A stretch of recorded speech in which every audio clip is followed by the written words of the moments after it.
comme ça. Mais les autres, vous pouvez laisser tomber. Hein. Il ne faut pas brûler les livres. Hein. Je ne suis pas pour longtemps. Il va falloir étudier, faire des chaînes de télé, des milliers de chaînes de télé pour étudier. Il y a des gens qui financent tout ça aussi derrière, encore plus haut. Ça, il ne faut surtout pas brûler les livres, comme dans le film Fahrenheit 251 de... Comment c'est déjà son prénom, son nom Bradbury.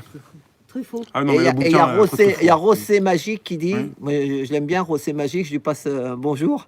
Il dit, le 12, il faut qu'on brûle tous notre carte électorale. Ah ça oui, ça serait pas mal. Moi, je l'ai depuis il y a longtemps. Oui. Ça peut être Ah, oui, voilà, parce que ils ont peur de ça. Hein. Ils ont vachement peur de ça hein, dans les gouvernements et tout. Hein.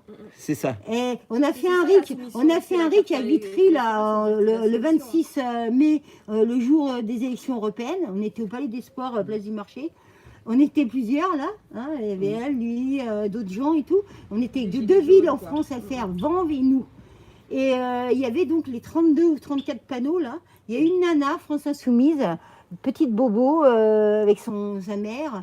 Ah oui, non, mais vous comprenez, il faut aller voter et tout. Alors j'ai dit, bah voilà, vous avez 32 façons de mourir là, vous choisissez. Peste, choléra, cancer, allez-y, vous avez le choix. Elle était, parce qu'on en est là. C'est ça. On en est là. Quand vous voyez qu'ils ont vendu tout ce qui est métal et tout ça, forge et tout, à Mittal. C'était un simple ferrailleur, le mec. Comment il a eu ça? C'est parce qu'ils l'ont bradé pour 1 euro. C'est ça, et les mecs, ils bossent là-dedans 20 heures. Tout d'un coup, on les fait bosser 20 heures. Résultat, il y a plein de gens qui se retrouvent à 45-50 ans. Et ben, ils sont sur des lits d'hôpitaux, complètement paralysés, ils ne peuvent plus bouger, usés par le travail. Donc, on arrête les conneries. Moi, je veux des inspections du travail, obliger ou renationaliser, obliger les patrons, le peu de patrons qu'il y a. Mais moi, je sais qu'elle est non corruptible en plus. C'est ça le truc. On a toujours peur, tu vois, dans les gilets jaunes. Si, il me faut quand même, comme je ne vois pas clair, il faut combien, Edith? Il me faut à peu près 2500 € pour que je puisse payer le loyer, tout ça, et que je puisse remanger à peu près correctement, parce que j'ai du mal à me nourrir.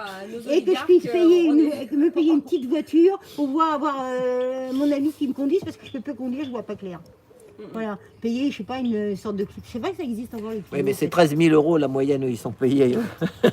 Bah non, il faut un minimum, il faut que je puisse payer les politiques, là.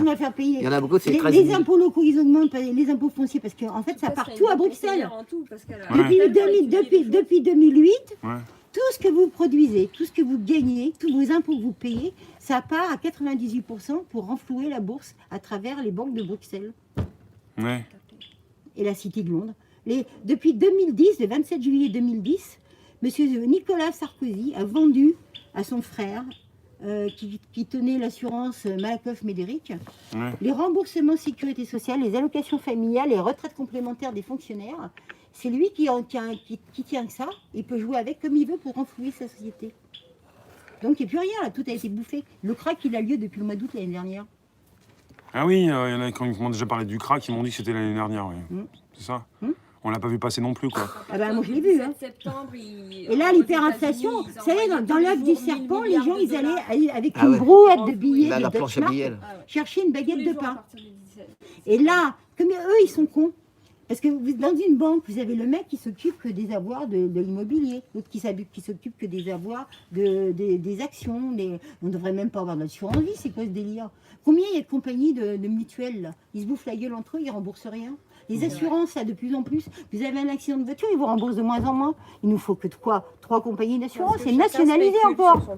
Ah oui, c'est vrai qu'il y a beaucoup de Français qui payent leur assurance, et quand il s'agit de se faire rembourser, c'est compliqué. On arrête ce délire, on arrête. Il faut faire le ménage dans tout ça. Donc sortez avec nous. Arrêtez de dire amen. Il y a ça, il y a l'éducation. On ne peut pas faire l'éducation sans faire la remise à zéro et une réinitialisation de notre monnaie, nettoyer les banques, virer tous les cadres pourris. Hein, voilà, Monsieur Oudéa, Monsieur Perlevad, un bon français, hein, il n'est pas juif. Hein.